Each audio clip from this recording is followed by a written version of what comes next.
SIR के बाद UP का सियासी रण। यूपी में वोट कटने का नंबर पश्चिम बंगाल से बहुत बढ़ा है। एसआईआर से पहले यूपी में 15 करोड़ 44 लाख वोटर थे। एसआईआर के बाद 2 करोड़ 89 लाख वोटर कम हो गए। इनमें से 1 करोड़ 26 लाख वोटर्स ऐसे हैं जो यूपी से बाहर परमानेंट शिफ्ट हो चुके हैं। 45 लाख 95 हजार वोटर्स की मौत हो चुकी है।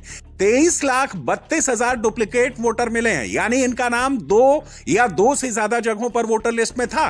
84 लाख 20 हजार वोटर लापता मिले, उनको ट्रेस नहीं किया जा सका। 9 लाख 37 हजार वोटर ने फॉर्म जमा नहीं किया। यूपी में एसआईआर की डेट 2 बार बढ़ाई गई। पहले गणना पत्र जमा करने की अंतिम तिथि 4 दिसंबर थी, इसे 7 दिन बढ़ाकर 11 दिसंबर किया गया। फिर 15 दिन बढ़ाकर इसे 26 दिसंबर किया गया। तीसरी बार चुनाव आयोग ने डेट नहीं बढ़ाई। इससे पहले 11 दिसंबर को यूपी में चुनाव आयोग ने बताया था कि प्रदेश में 2.91 करोड़ मतदाता के नाम कटे हैं। 15 दिन की समय अवधि बढ़ाने के बावजूद सिर्फ 2 लाख वोटर बढ़े। अब सवाल है कि यूपी में किसके वोट घटे हैं? क्या योगी आदित्यनाथ के वोट कम हुए या अखिलेश यादव के वोट कम हुए? बीच एसआईआर योगी आदित्यनाथ ने अपनी पार्टी वर्कर्स को वोट बनवाने के काम में जुट जाने को कहा था। तब योगी ने कहा था कि यूपी में 4 करोड़ वोट घट रहे हैं। अखिलेश यादव तभी से एसआईआर पर मौज ले रहे हैं। ये जो 4 करोड़ का गैप है, ये मिसिंग है, ये आपका विरोधी नहीं है। इसमें से 85 से 90% आपका मतदाता है। याद करना, आपका मतदाता है और उसमें 4 कैटेगरी में आपको देखना है। पूरे यूपी में कहीं कम कहीं ज्यादा वोट कटे हैं। शहरी सीटों पर ज्यादा वोट कटे हैं, देहाती सीटों पर कम वोटर घटे हैं।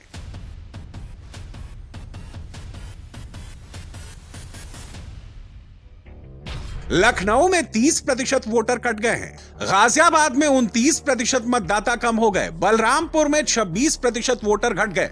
मेरठ में 25% और कानपुर में 25% वोटर घटे। यूपी की 403 विधानसभा सीटों पर औसत रूप से 71,000 वोटर घटे हैं।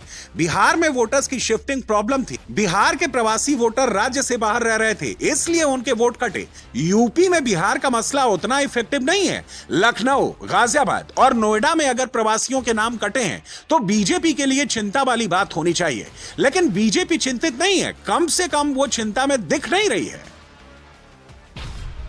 अब यहां से आगे 2 थ्योरी है। पहली थ्योरी बीजेपी की है।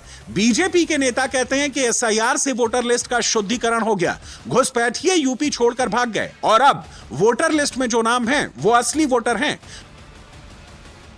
दूसरी थ्योरी सपा के अखिलेश यादव की है। अखिलेश कहते हैं कि बीजेपी अपने फर्जी वोटर नहीं बचा पाई। पीडीए प्रहरियों ने समाजवादी वोटर बचा लिए और बीजेपी के डुप्लीकेट प्रवासी वोटर के नाम वोटर लिस्ट से हट गए। 2022 के यूपी चुनाव में 54 सीटों पर हार जीत का अंतर 5,000 वोटों से कम था। यूपी की 70 सीटों पर जीत और हार का मार्जिन 5 से 10,000 के बीच था। 46 सीटों पर 10 से 15,000 का मार्जिन था। 34 सीटों पर 15 से 20,000 का मार्जिन था। कुल मिलाकर 377 सीटों पर जीत हार का मार्जिन 71,000 से कम था। सिर्फ 26 सीटों पर जीत हार का मार्जिन 71,000 से अधिक था। डेटा से साफ है कि यूपी की हर सीट पर औसत 71,000 वोट कटने का असर पूरे प्रदेश पर पड़ेगा। मेरा बूथ सबसे, क्योंकि लड़ाई बूथ पे होती है, इसलिए वो मजबूत होना चाहिए। होना चाहिए कि नहीं होना चाहिए?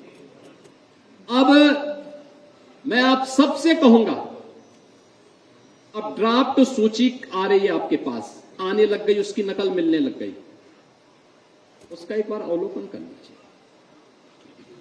और ये बूथ पर तो कोई भी पदाधिकारी, राष्ट्रीय पदाधिकारी हो, प्रदेश का हो, क्षेत्र का हो, जिले का हो, मंडल का हो, शक्ति केंद्र का हो, ये सभी लोग अपने बूथ की मतदाता सूची को एक साथ मिलकर के अवलोकन करें।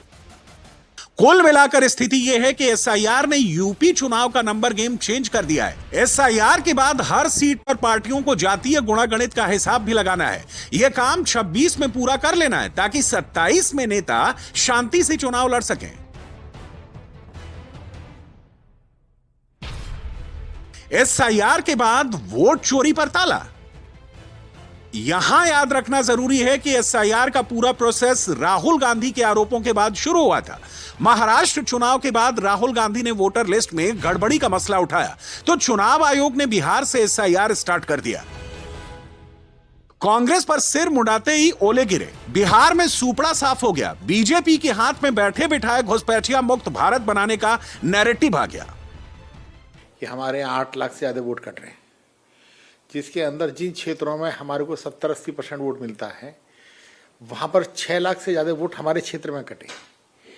तो ये इसकी जो पवित्रता है एसआईआर की, ये इसको शो करता है। पहली बार घुसपैठिया मुक्त होंगे चुनाव। पश्चिम बंगाल में एसआईआर के दौरान बांग्लादेश की तरफ भागते घुसपैठियों की ये तस्वीरें बंगाल ही नहीं पूरे देश में वोटर्स के दिलो दिमाग में छप चुकी हैं। इन तस्वीरों को कोई भुलाना भी चाहे तो बीजेपी इसे भूलने नहीं देगी। यूपी में बीच एसआईआर यूपी पुलिस का ऑपरेशन टॉर्च चला देना और मुख्यमंत्री योगी आदित्यनाथ का डिटेंशन कैंप तैयार रखने का ऑर्डर दे देना, यह सब इनडायरेक्टली एसआईआर से ही जुड़ रहे हैं। नैरेटिव की जंग में बीजेपी आगे दिख रही है, कांग्रेस खामोशी में चली गई है और ममता अखिलेश फाइनल नंबर का वेट कर रहे हैं।